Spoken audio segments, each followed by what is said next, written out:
my friend's place, so I want to get this out there and have people call bullshit and pass judgment, because I think it'll make me feel better. I moved out all my stuff. I've already called the cops and informed my absentee landlord. I've done all the proper things, so there's nothing left to do but share my little fucked up city living story. About 6 months ago, my girlfriend and I moved into an apartment in Benton Park neighborhood of St. Louis. About 2 weeks after we moved in, her grandfather, who raised her, has a fucking stroke, and she ends up going home to Twin Oaks to take care of him. She was living with him full-time until we could find out how to afford a nurse or hospice. Anyway, I'd been living in our one-bedroom all alone for the last half a year. It's beautiful, newly remodeled, double-pan windows, great insulation. The best a couple of Hicks-turned-yuppies would want.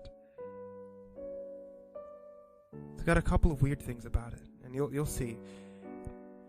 There's only 4 units in the building, on the second and third floors, and we're on the top floor. The first weird thing about the place we noticed right when we moved in, the walls and floors are paper thin. I could hear every word of my downstairs neighbor's conversation at all times. I knew when they would take a shower, I knew when they fuck, and I'm sure that they knew the same thing about us. It's weird. The more info that we had on each other, the less we wanted to actually know each other. And they moved out 6 weeks ago. Then the other 2 units went vacant a few weeks later. And it was kind of weird, but also kind of awesome. I could finally stomp around, watch porn, play Rock Band at full volume. And about 4 weeks ago, it got real weird. It was about 1 a.m., and I was going to bed, and I started to hear this noise from the empty apartment downstairs. It was really quiet at first, but substanced. It sounded halfway between a hushed conversation with only one person talking and a small motor running, just a babbling, not quite regular drone. Freaked me out at first, but then I rationalized that it was some plumbing or the refrigerator downstairs, something that I'd never heard over my downstairs neighbors farting and snoring. I learned to live with it, as it rose and fell every evening, and pretty soon a steady tapping sound started in with mumbling. I know it sounds fucked up, but when you hear it every night for a while, you just make excuses for it. Then I kept hearing boards creaking. I mean, it's spring, my first in this building, so I assumed that it was just the old boards under the new drywall settling. And then one night, as I'm brushing my teeth, there was a mighty dry thump right behind me. I just about stabbed myself with my toothbrush.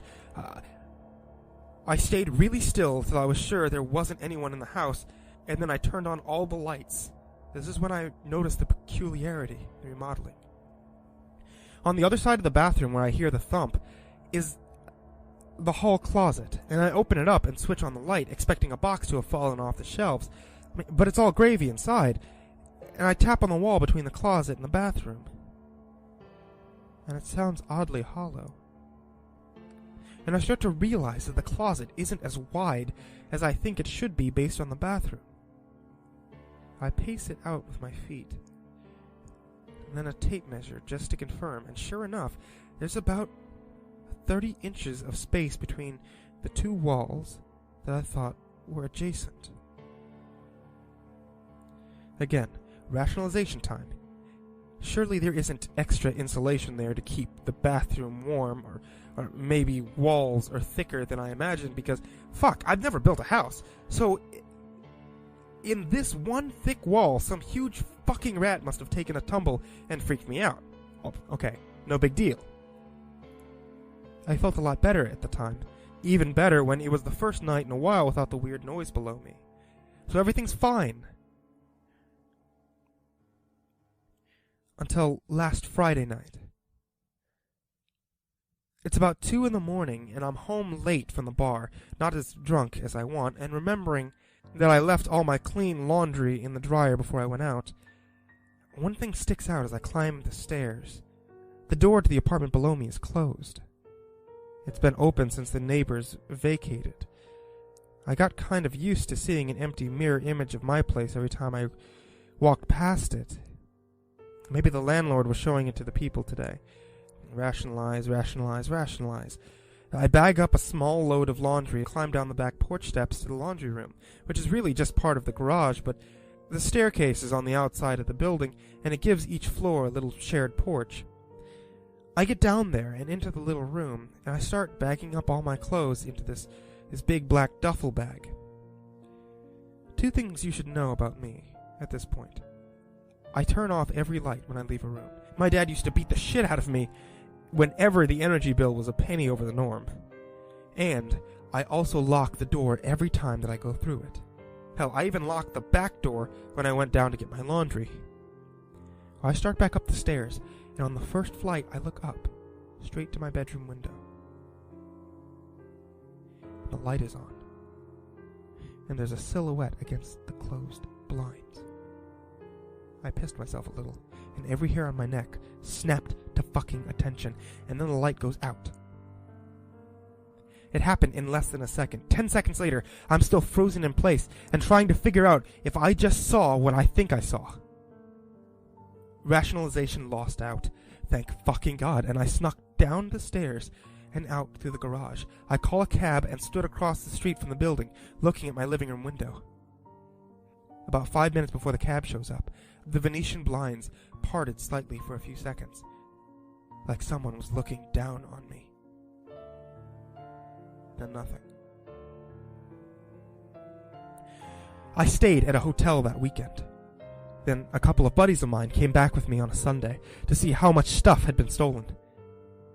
It was all there.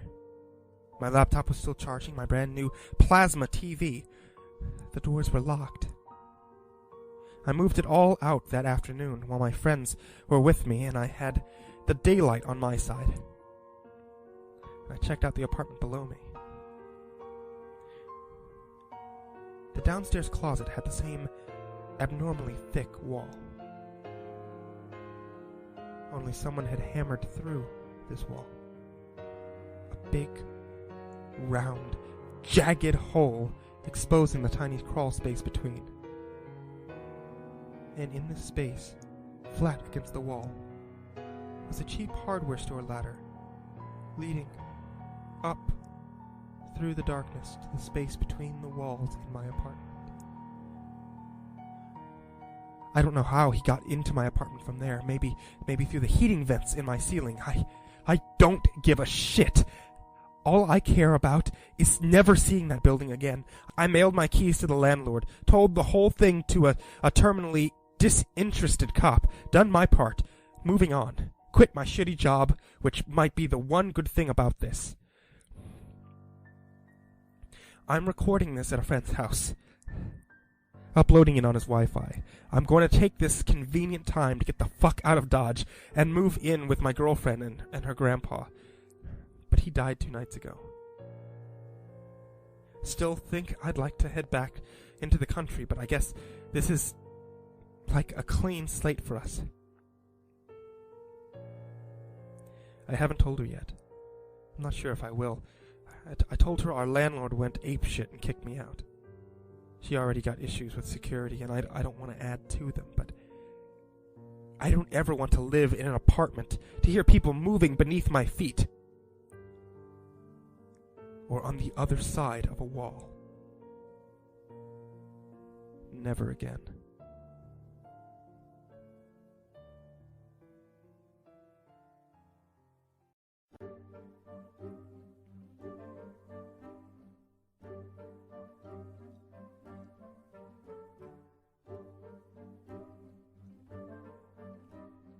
Have you ever heard of imaginary friends?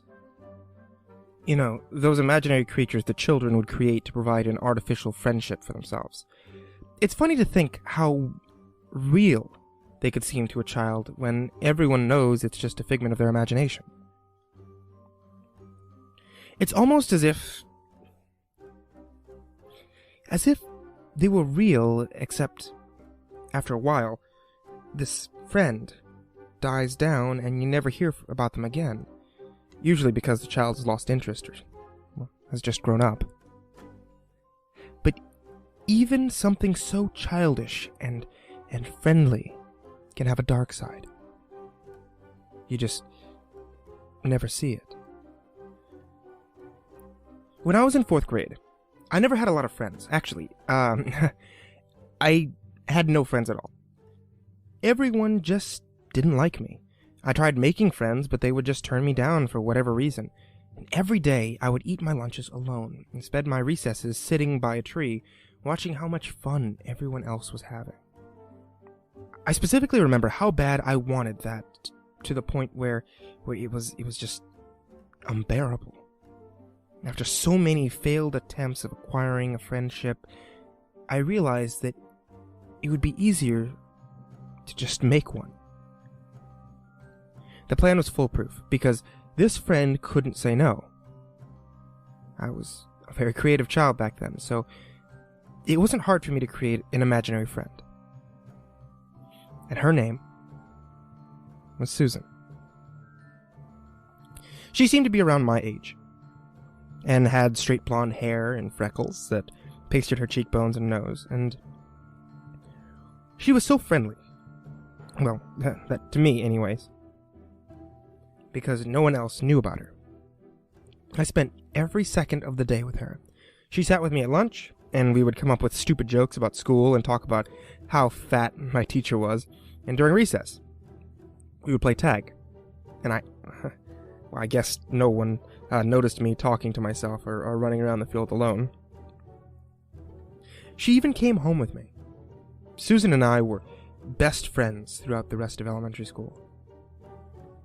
By the time I hit middle school, I took note of reality, and noticed how childish having an imaginary friend was. And eventually, I stopped talking to Susan and went on with my day normally. But Susan wouldn't leave. Every now and then I would see her in the back of the room, or walking behind me down the halls. Every time I glanced at her, she smiled, as if she was excited to be around me. Another thing I noticed was that she aged with me. Susan didn't remain as the 9-year-old that she started out as. She grew up, just like me. I came to the conclusion that I couldn't get rid of Susan because Susan wasn't an imaginary friend anymore. She was a figure that silently followed me, who I had absolutely no control of. I didn't mind because she wasn't getting in the way of anything at the time. She managed to stay with me when I began high school, and by that time, I had made a few really great friends who Susan had an immense hatred for. And I would hear her mock them and give negative input to anything that they said, and she didn't like the fact that I was friends with someone else besides her. I mean, she didn't hate me for it, though. She didn't even hate me for ignoring her for the past few years, and continued treating me as if I was her very best friend, which apparently I was. Susan started to become more sinister and vile. It seemed as though she hated everything besides me, which had its consequences. I remember one time I was asking my mom a question while she was on the phone, and she was cooking something on the stove and had her back to me, and while I was sitting at the kitchen island directly behind her, I called her name about 3 times before Susan hit her. I remember the amount of shock that I felt at that moment. How did Susan hit her? This whole time I believed that I had somehow gone a bit crazy and couldn't get rid of a childhood apparition, but it seemed as though Susan took on her own physical characteristics. Mom turned around a bit, angry at me, and asked why I hit her, and I couldn't say it was Susan. I was 14 years old. She'd think I was crazy. So I just told her that I was sorry, but I'd forgotten what I was going to ask. I was still overcome by what had just happened. I had trouble sleeping that night. I didn't know whether or not Susan was an actual being. She has a mind of her own and could physically interact with everything, but no one sees her. Could they possibly just be ignoring a real person? No, that's impossible. I mean, I made her. She never existed before the 4th grade. Soon after that, things started getting worse. She started to trip and push people over she didn't necessarily like. She even hit a few of my friends for making friendly insults towards me. I started to become somewhat fearful towards her, and a bit uneasy when I hung out with my friends. This continued up until I was in the sophomore year of college. I was hanging with my friend Morgan at her apartment one night. I was there because we were working on a project together, but we waited until the last minute to complete it, so we had to get it done within the next 2 days.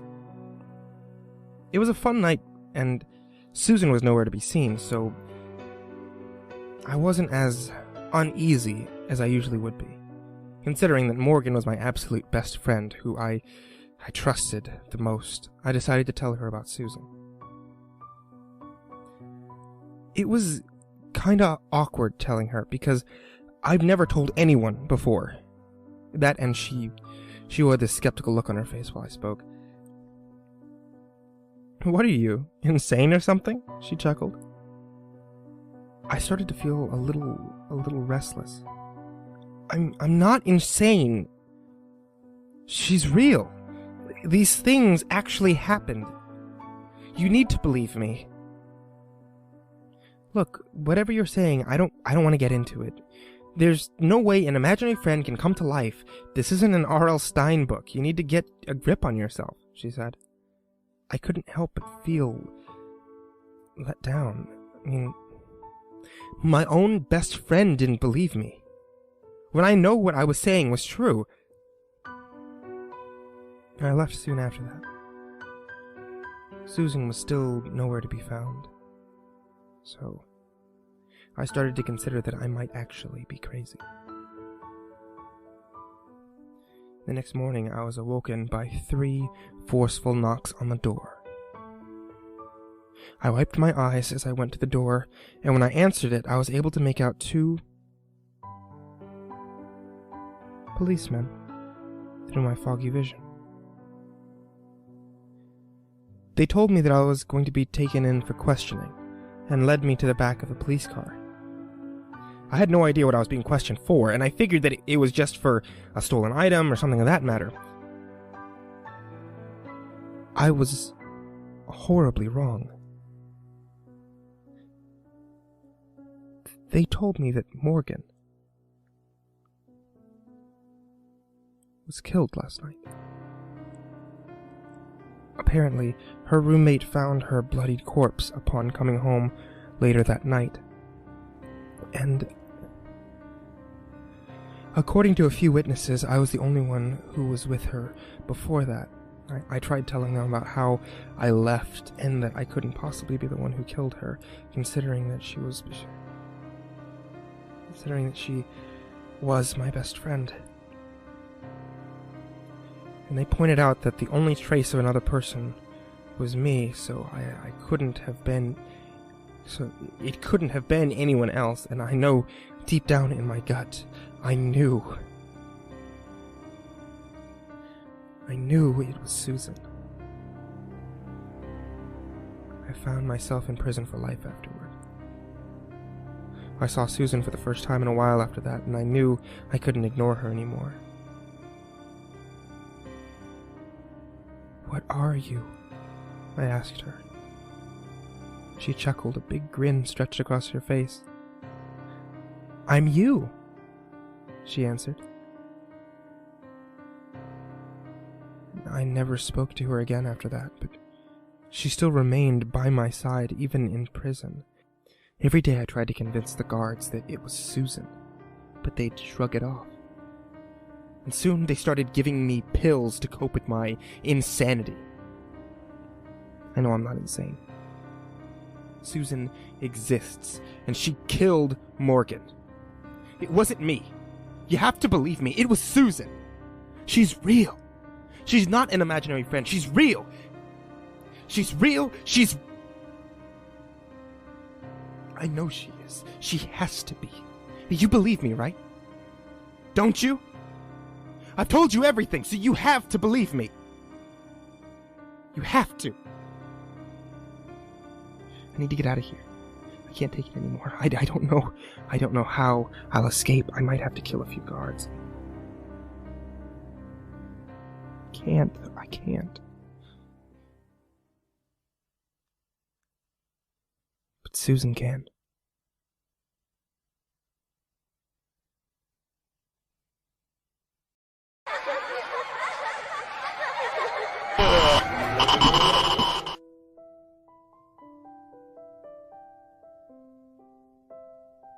We've all felt it. You're up late, working, studying, watching a movie, reading on the computer. Doesn't matter what you're doing. It's the feeling you get. You're tired. Your eyes burn. You have that gritty feeling you get after not falling asleep for a while. Okay. You can't go crawl into bed right now, but close your eyes for a couple of minutes. Try to get a little moisture back into your eyes. That couldn't hurt anything, right? Then you're falling, like stepping off of a cliff. You're in free fall, though your body isn't even moving. Then, like a bungee cord snapping back, you're jerking awake, heart thumping a little faster, blinking quickly, wondering what happened. Doctors call this a hypnagogic jerk. A natural reaction, they say, to your brain thinking that you're dying, when your breathing and heart rate slow as you fall asleep. What the doctors don't know is, your brain is right. Every time you let yourself nod off, every time you feel that falling sensation, you're not falling. You're being pulled down, and one day, your brain won't be able to pull you back up. They will have you.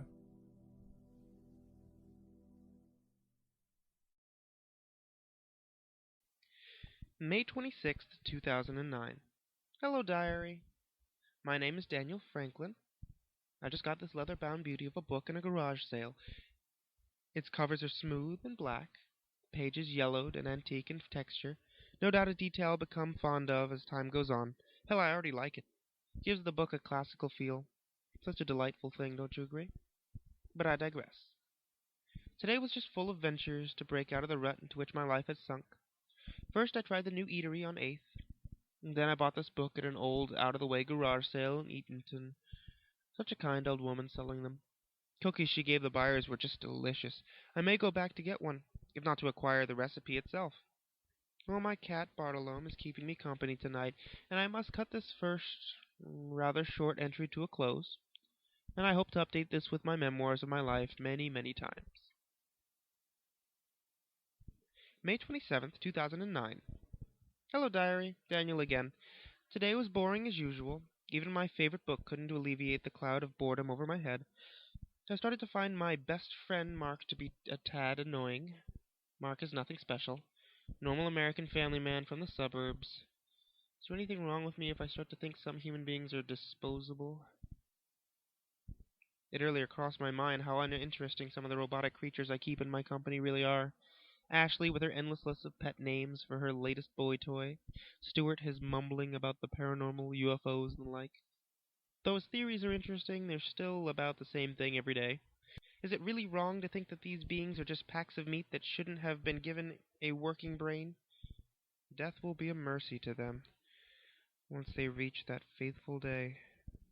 Wait, what am I writing? These are my friends. What the hell came over me? Well, I did stop by that sweet old woman's house today. We shared a plate of some of those delicious cookies, with some tea, the flavor of which I can't place. Such a sweet old woman.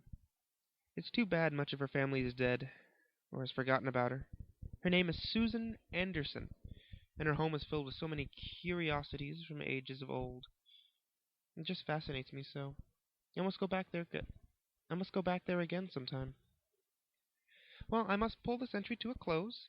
I'm still asking myself how I could think such horrible things as I did about my closest coworkers. May 28th, 2009. Diary, I'm going to be rambling tonight. I woke up because of I don't know if this was a bad dream or a good dream. I remember it so vividly, even though dreams have almost never stuck in my head since the day of my puberty. And many of those were less confusing and a little more wet. Well, this one was strange. Felt more like a memory than a dream, though before now I hadn't been aware of such a memory. It was when I was barely 5 years old. I was the son of the town butcher, and my teenage sister at the time loved me, and I loved her. Never knew that she was sad in any way. She always seemed happy enough. I never knew her true thoughts. Even as I write this, I still don't understand. In my dream, I was toddling through the house, but something struck me as being amiss. One of Daddy's knives was missing. I looked up at the wooden knife block, seeing the curious gap in the row of black grips. Dad always said to tell him when there was a knife gone from his counter. For whatever reason, I didn't pay attention to his rule and continued on in my dream.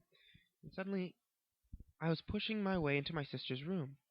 She was on her bed, arms hanging off each side, dripping with some dark red liquid. Looked almost like juice. Walked over and dragged my finger across one of the pools of red liquid before placing it in my mouth and sucking. It was not a pleasant taste. Rather, it tasted like some of those shavings left over from when Dad sharpened his knives. The rest seemed to happen in slow motion. Mommy walked in, found us, she screamed, fell on the bed over my sis. I tugged on her dress. "What's wrong, Mommy? Sissy's just sleeping, and she made juice." And that's all I remember. It was chilling. I remember it, and I think I will continue to think about it. Can't shake it. Is it an actual memory that I put behind me? I can still taste the juice in the dream. Tasted heavily of iron, but also sweet. June 9th, 2009. Diary, I have an explanation as to why I've been absent. Mark died. He got in a car crash and bled to death. God, poor little Justine. She's going to be 5 next week, and now she doesn't have a father with whom to spend her birthdays. Ramona, his wife, is a wreck. His funeral service is on Sunday, and I'll miss him dearly. I've known him since we were both just in kindergarten, you see. I've been like a ghost these past couple days. The boss told me to take some days off work at the office, at least until after the funeral. It'll be hard to cope with the loss, but I believe I'll come through all this with my head held high. Paper cut. Such trivial little things, tiny, thin. They heal in less than an hour if they're treated right, but they bleed like the dickens until they do. That memory. They only sting, but you can always feel them nagging at you for the time that they're there. Also, the blood. It has the same taste of the blood in my memory. Most people find the taste too metallic. No one tastes the sweet side of the blood fluid. Wait, what am I saying? It's revolting. Such a barbaric thing to do, drink blood. Say it's sweet. Even if it is. June 12th, 2009. Diary, I was fired. I've drunk my own blood. It's delicious, so sweet, so thick, I just love it. I gave it some thought for the last couple of days, and the liquid is almost magical, isn't it? Such a deep red, mysterious, again, thick. I love it. I would drink all the blood out of my body if it wouldn't kill me. But now that I gave it some thought, trying to keep this new taste of mine at bay was just plain asinine. It's a beautiful thing. Prettier than the average rose. Nothing can beat it. Though, my thoughts are now starting to wander. My own blood tastes so good. How am I to know that other people's blood doesn't taste better?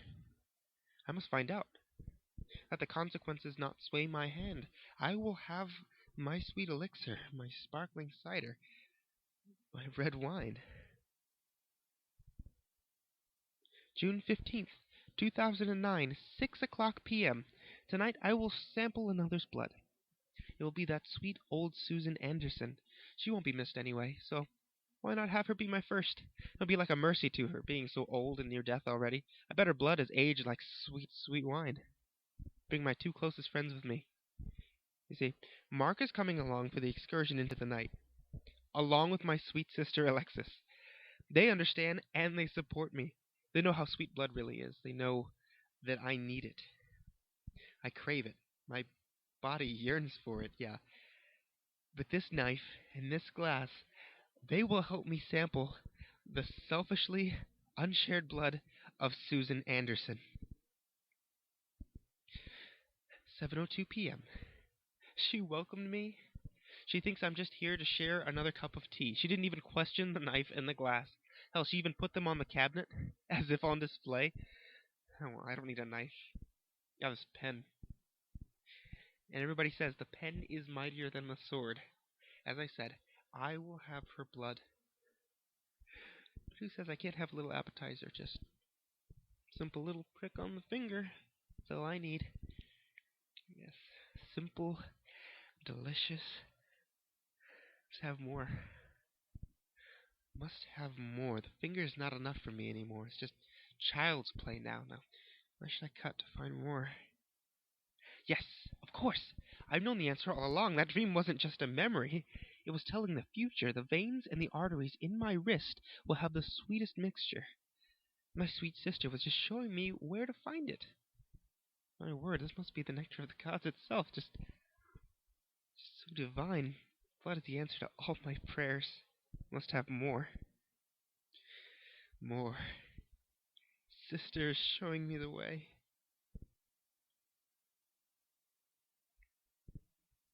July 1st, 2009. What a pleasant diary! Such a nice feel to it. The cover, the most exquisite shade of red, pages old and yellow, just like some journal back in the times of Lewis and Clark. I simply demanded to know where Susan got it, but all she said was that she had many of the like. She must be rich. Such a book deserves to be put into a display case. She also invited me into her house where I am now, which is filled with so many oddities. Old guns, shards of plastic, group with old destroyed clocks. She even has a kitchen knife and an exquisite wine glass in one of the cabinets. She led me to a grand bookcase, and I was amazed at the various books lining the shelves. Some of them look centuries old, but the newest one looks like a twin of this one, simply in black. I asked her if I could read some of them, but she simply shook her head with a smile. Oh well. Where are my manners? My name is Martin Sampson of Eatontonville, Washington. I can't wait to write the memoirs of my life in these welcoming yellow pages.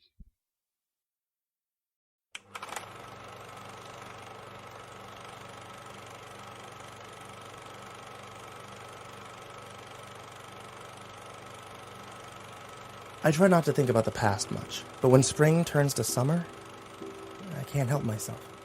Little things trigger it. The scent of suntan lotion, buzzing mosquitoes, a cool breeze after a blistering day, and then I'm right back. I'm 12 years old, lying in the grass overlooking the Moondance Drive-In Theater. It was 1993. I was an adopted kid with a few friends in a quiet Midwestern town. My adoptive father got transferred a lot, and we were on our 5th home in 8 years. Eventually, I quit trying with other kids. It was just easier that way. Moving towns was hard enough, but when the other kids found out I was adopted, they were merciless. I was adopted when I was 4 years old, and I didn't know much about my own history. Only that I lived in an orphanage the first few years of my life. My real parents were a mystery to me. My adoptive parents were hesitant to speak of them. My classmates, always more than willing to fill in the blanks, told me that I was abandoned because I was evil, that I was my adoptive father's love child, that I wasn't a real son. But in that particular summer, it was okay. I had my headphones and my sketchbook, and I had the Moondance Drive-In. It was all I needed. The theater was a short walk from my house. I only had to crisscross through some yards, hike up a small hill, and I was overlooking the outdoor theater through a cluster of trees. Now, I couldn't see the films themselves. I was facing the back of the screen, but I was just in range of the theater FM station. I tuned my Walkman radio to the correct frequency, and the soundtrack piped in. Only having the sound of the movie made the experience more memorable. I'd lay back, listen to the story unfold, and sketch what I imagined on screen in my notebook. Every now and then I'd sit up, gaze into the small valley below, and I'd take it all in. Hundreds of cars lined up in rows, mattresses and pickup beds, kids playing frisbee in a grassy patch off to the side. The aroma of buttery popcorn sometimes wafted up my way, and my stomach always rumbled.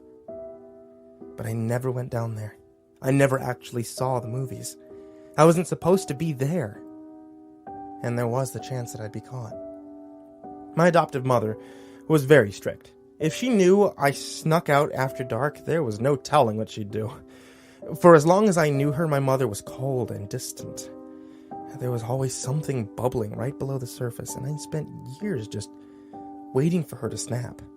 I never knew exactly why, but I was always on eggshells around her.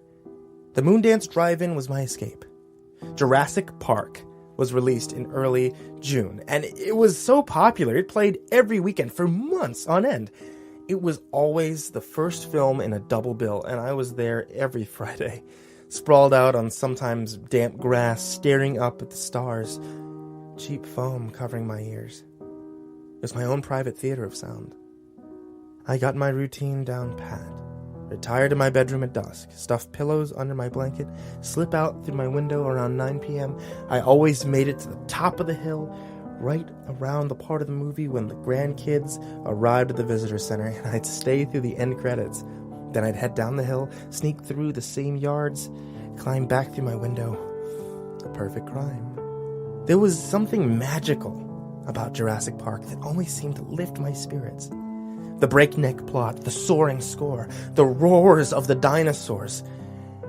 And this was without ever seeing it, and having no idea what happened the first 30 minutes of the film.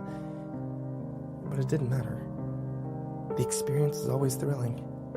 I'd clutch my cheap headphones to my ears and smile in awe and terror as the devastating footsteps of the Tyrannosaurus Rex rumbled throughout the park. I sketched a picture of the immense creature crushing a car with little stick-figured children screaming, their arms poking out of the windows in horror, and even when I knew it was coming, the reverberating roar of the T-Rex always made me jump. My drawings improved, and my sketchbook was bursting with pictures of dinosaurs, some ferocious carnivores, others lumbering peaceful beasts. A flyer arrived in the mail sometime in mid-June. The Moondance Drive-In was having a promotion called Film Roulette. On Thursday nights, they'd play a mystery film. You'd have to show up to see what it was. I was falling in love with the Moondance, and it felt like the flyer was just for me. I was intrigued. First Thursday of the promotion, I climbed to the top of the hill at 9 p.m., leaned back against a tree, and fired up my Walkman. The film was different. I'd never heard anything like it. At first, I thought I had the wrong frequency. All I heard was soft, carnival-esque music in the background, and the sounds of a giggling child. I double-checked my Walkman. I had the right station. I peered down to the theater, and I only saw a dozen or so cars. I spotted the tiny light from the projector in a small booth below, and I concluded it was an odd film. Something foreign, or an art house film, maybe. After about 20 minutes of listening, the laughing of the children subsided, and the carnival music slowed to a stop. Just kind of petered out, like it was running on dying batteries. A hushed whisper filled my ears, shushing and cooing over and over. I shivered, and I noticed the goosebumps in my arm. It didn't feel right. I yanked the headphones from my ears, and the chirp of crickets and wind in the trees above was a welcoming respite. I quickly made my way home, and not able to shake the feeling that I was being watched the whole time. I returned the following Thursday. I wanted to know more. What was a fearful experience the week before had evolved into a morbid curiosity.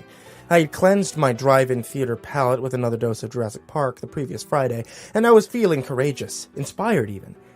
I was a kid with nothing to lose, and the sense of purpose was intoxicating. I'd never felt it before. I was ready for the second round of mystery theater. Again, about a dozen cars littered the theater lot. I slipped my headphones on, adjusted the frequency, and listened in. The signal seemed to have weakened. The film was interrupted by mild bouts of static, and a steady hiss was present underneath the soundtrack. I had to really focus hard to hear anything, and when I finally heard it, my stomach dropped a bit. It sounded like a child sleeping. I heard a slightly labored but gentle snoring, and behind it, that carnival theme. The music was light, and at a snail's pace as if it was playing in slow motion. The voice kicked in after a few minutes. "Daniel," the voice whispered, over and over. "Daniel, Daniel." It was soft, but gleeful. I couldn't take much. My newfound courage evaporated quickly. This time I ran home, not looking back. I took a few weeks off from the Moondance Drive-In. No Jurassic Park, and certainly no Mystery Theater, but I soon found that without the drive-in, I didn't have much. I had no friends. My father worked a lot, and the times I spent with my mother felt tortured. I had little to look forward to, and without the drive-in theater, I truly had little joy, and again, that sense of nagging returned. Purpose filled me again. Just what was the mystery film, and who was Daniel? I tried to piece it together. Being alone most of the time led me to think that I was the only kid in the world, that everything was about me. I drew a carnival scene in my sketchbook, and below it, I sketched a tunnel that seemed to stretch forever. A child lay in the tunnel, and a voice bubble trickled in from the darkness behind him. "Daniel," it read. And I believed I was meant to see that film, that it was about me in some form. Maybe I was found cowering in a sewer. Maybe that's where I came from. Maybe my adoptive parents have never told me. Maybe I was Daniel. I returned to the Moondance Drive-In one more time on a Thursday night. I traveled light, no sketchbook, in case I needed to escape in a hurry. Armed with only my Walkman radio, I climbed the hill in the cover of darkness. I overlooked the theater yet again, and I spotted the small light of the projector and the scattered cars in the gravelly lot. I leaned against a tree, slipped my headphones on my head, and spun the Walkman dial. It was exactly what I'd heard the last time, the hiss, the static, the slowed-down carnival theme, a small child and a voice whispering, "Daniel," over and over. I stayed strong. As much as I wanted to rip off my headphones, I didn't do it. I shut my eyes instead, and I listened intently. The whispering voice seemed to get closer and closer. I covered the foam pads with my hands, and the whispering got louder and louder. Everything intensified. The static, the hissing, the music, the whispering, the soft snoring. They all merged together as if forming one giant sound that would smack me in the head and knock me off my feet. The noises crescendoed, and then zap! They went dead. Silence. And then a terrible, awful voice filled the headphones. "Run to your mother!" it snarled. And that same moment, a hand clutched me on the shoulder, and I screamed absolutely bloody murder. I whirled around and was face to face with my father. I whipped the headphones off my ears, and I completely broke down, crying and shaking. I fell into his arms, and he practically carried me home. And I was in near hysterics the whole way. When I got it together back home, we had a family meeting, and as I wiped away tears with tissues, my father explained the horror they felt when they realized I was gone. He found my sketchbook in my bedroom and flipped through the drawings of dinosaurs. My father had a hunch of where I was. Somehow, he knew in his gut, he said. Couldn't believe he found me. I started at the beginning, explaining how for weeks I'd been sneaking off to experience Jurassic Park, and how it led to the Thursday night mystery theater showings. My father listened and nodded, and I felt empathy and understanding. My mother silently seethed. I explained the strange films of recent weeks. I began with the carnival music and child giggling. My father's lips pursed. My mother's eyes widened a bit. Then she looked away. I said the name, Daniel. My father's eyes shifted in surprise. They darted to my mother. She began to shake. And the last thing I heard was, "Run to your mother," I said. My father raised his head in shock. My mother turned her head towards me, her eyes fueled with rage. "I knew it!" she screamed. She lunged toward me, reaching and stretching and clawing. My father leapt up and bear-hugged her as she violently thrashed about. "You know something! Where's my boy? Where's my little boy? Tell me what you know! Why haven't you told me?" The police were called. The rest of the night was a giant blur of confusion, but I did learn a few things. I learned that when I was adopted, my adoptive parents had a 6-month-old boy of their own named Daniel. We slept in the same room. Daniel had a mobile above his bed. He loved to reach and grab for the colorful animals that hung above his head. The mobile had a wind-up music box. When wound, it played a carnival theme. One night, Daniel disappeared from his crib, just vanished without a trace. I have no memory of this incident. 0. My mother claimed she awoke in the middle of the night and heard a terrible, wretched voice down the hall growl, "Run to your mother." And then I entered my parents' room, half asleep. When they took me back to my bedroom, Daniel was gone. No trace of him was ever found. And the pain was just too much for my mother. She never spoke of him, didn't hang any pictures on the wall, threw out everything of Daniel's, including the mobile. We never stayed in one place for too long. Once we settled, my mother started to feel the itch for Daniel, so we kept moving on. I never knew I had a brother, and as far as my memory went, that awful night never existed. I never heard the voice the night Daniel vanished. I never heard "Run to your mother" until that Thursday night at the Moondance Theater when I was 12 years old. I did my best to explain it to people, my parents, the police, detectives from our old state, a psychiatrist. My mother doesn't believe me, I'm sure of it. I'm older now, into my mid-30s. I keep in touch with my father, my mother not so much. They eventually split. Everything was too much. Like I said, I try not to think about the past. I do own a copy of Jurassic Park, against all odds. It still brings me joy, and I always start the film 30 minutes in. For some reason, not knowing exactly how the movie begins brings a small amount of comfort. Like we can all have fresh beginnings. That the beginning can be as beautiful as we can imagine it to be. But when spring turns to summer, that's when I can't help but relive everything. And I feel terribly alone, because I know no one believes my story. Not my adoptive father. Not anyone. When I initially told a policeman about the Thursday night mystery film showing all those years ago, he looked at me quizzically. He made a few calls and he told me, "Son, the Moondance Drive-In Theater is closed on Thursday nights." I tried to find the flyer. I tore my room apart looking for it. But it was gone.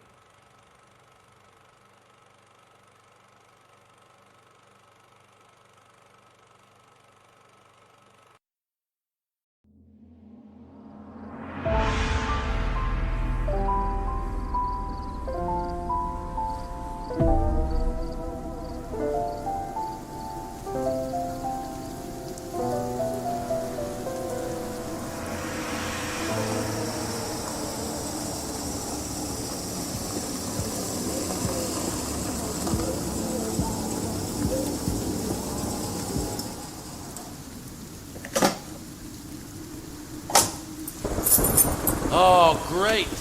Shit. My brand new shoes.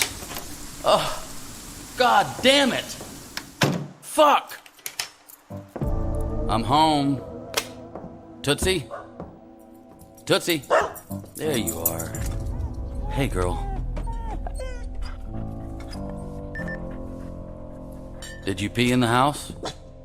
Was that a yes or a no? Oh, Tootsie, we've been through this 100 times. Alcohol isn't for dogs. Plus, you're underage. Come on, let's see what's on TV. New word from the nation's top scientists on the zombie virus that appeared 2 weeks ago. In a critical condition after a...